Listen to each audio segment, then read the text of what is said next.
now that I've taken off the fuel pump, I'm going to go around the back of the engine and complain about something.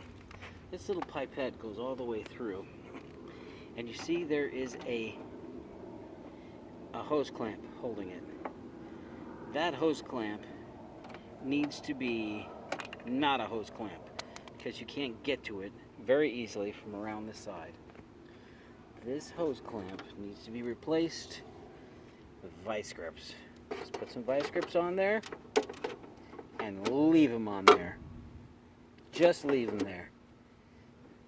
And then when it's time to take it off, you can reach around the outside and just pop this sucker off like that. And it comes through. Alright, that's the way to do that.